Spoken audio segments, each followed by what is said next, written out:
Neurolize. I am Damla and I will be presenting the first video of our series about stress. We use the word stress frequently in our everyday lives as to identify unpleasant experiences such as having overwhelming responsibilities or facing sudden change in our lives. And yet the meaning is ambiguous since the daily stress can be either beneficial or harmful to our minds.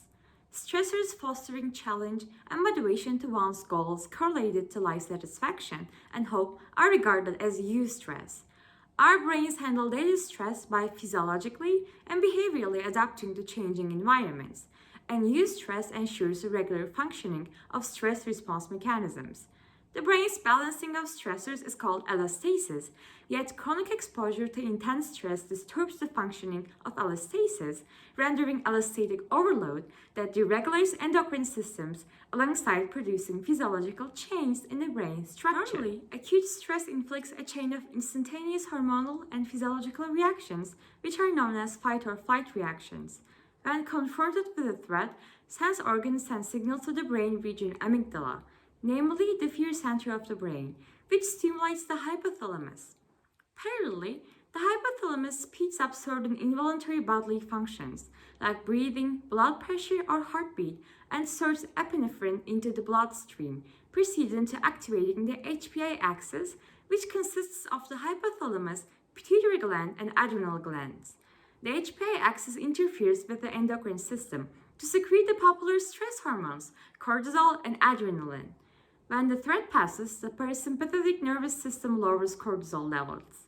However, in the presence of allostatic overload, keeping the HPA axis running, cortisol levels never fall, leading to several health issues in the long run, such as obesity, heart diseases, and diabetes. Separately, the brain modifies its architecture and molecular profile to ensure allostasis by adapting its neural circuitry to new circumstances. For example, in response to stressors, the adult as well as the developing brain exhibits excellent structural and functional plasticity, including neural replacement, dendritic remodeling, and synapse turnover. This is particularly evident in the hippocampus, which is a temperate region of the brain responsible for the memory of sequences of events. To elaborate its mechanism, the primary neural circuitry for memory of the hippocampus, the dentate gyrus CA3 system, operates with input from the entorhinal cortex, the area providing a connection between the hippocampus and complex brain regions. However, the continuous secretion of stress mediators alters the functioning of this delicate system, suppressing the neurons belonging to the dentate gyrus, which eventually results in impaired structural remodeling of the hippocampus. As the functional consequences, repeated stress inflicts reversible shrinkage of dendrites and loss of spines, whereas allostatic load can diminish the size of the dentate gyrus, potent to alter essential hippocampus functions such as spatial memory. Despite less influential, acute and repeated stress causes structural change, primarily in dendritic growth in the prefrontal cortex and amygdala as well. For example, chronic stress continuously stimulates the amygdala, leading to an increase in fear conditioning and aggression. So far, the physiological effects of chronic stress on our brains have been mentioned. However, another aspect of coping with stress is to reflect the pressure from intense stressors on our or others' lives with our behaviors. For instance, some people find themselves resorting to substances or losing their temper with the people they love when they are under too much stress. You might think of these types of gut reactions to stress as defense mechanisms, sometimes referred to as coping mechanisms. The most basic way to define defense mechanisms would be to think of them as mental operations occurring outside of awareness to protect the individual from experiencing excessive anxiety. We can classify defense mechanisms into two types, primitive and mature. Even though the terms primitive and mature may sound like unpleasant labels at first, they are actually not intended to stigmatize those who fall into these patterns. These phrases refer to more traditional psychoanalytic ideas that might still be valid today. The more primitive a defense mechanism, the sooner it may appear in an individual's development. The primitive ones are unconscious and unintentional. They might be a great approach to dealing with conflicts earlier in life. However, mature defense mechanisms are deliberate choices that are anchored in reality and are typically effective. There are 5 primitive defense mechanisms, starting with repression. When we experience trauma from certain experiences, the mind may shove such memories down into the unconscious since they are genuinely stressful and upsetting for us. Repression protects the mind as a means for us to function normally. This explains why some people's memories of entire months or even years of their lives may be blocked.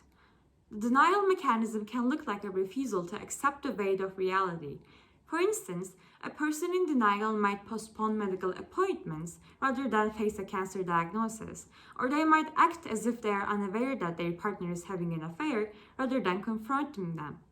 The displacement mechanism keeps us from acting aggressively when we know there will be some sort of punishment or outcome. So we vent our anger on something safer. When someone's aggression cannot be directed in the way they desire, they choose to target a less serious threat. For instance, a person who is angry at their boss may take out their anger on a family member by shouting at them. By treating others as a reflection of us or our mistakes, the projection mechanism makes us transfer our issues to someone else. When we project, we blame another person for our own flaws. A common example is a cheating spouse who suspects their partner is being unfaithful. The splitting mechanism is all good or all bad thinking, which is often present in people with personality disorders like borderline personality disorder. A person engaging in splitting may idealize someone at one time and devalue them the next. Moving on with mature defense mechanisms, suppression is a way to go. We suppress our feelings since we can't always act on them. A conscious form of repression, suppression still enables us to process our emotions.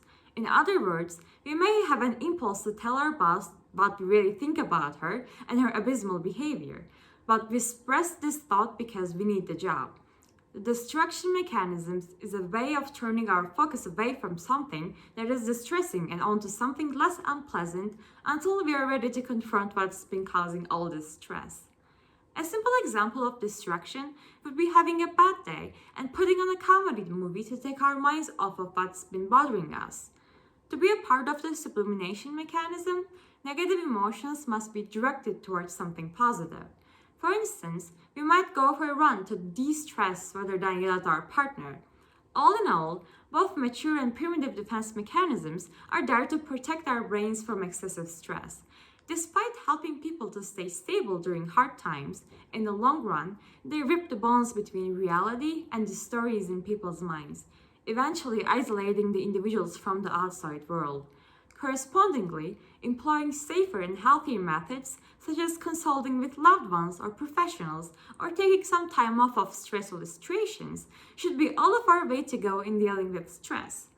And this is the end of our first video. Thanks for watching. Hope to see you in our second video about stress. Bye!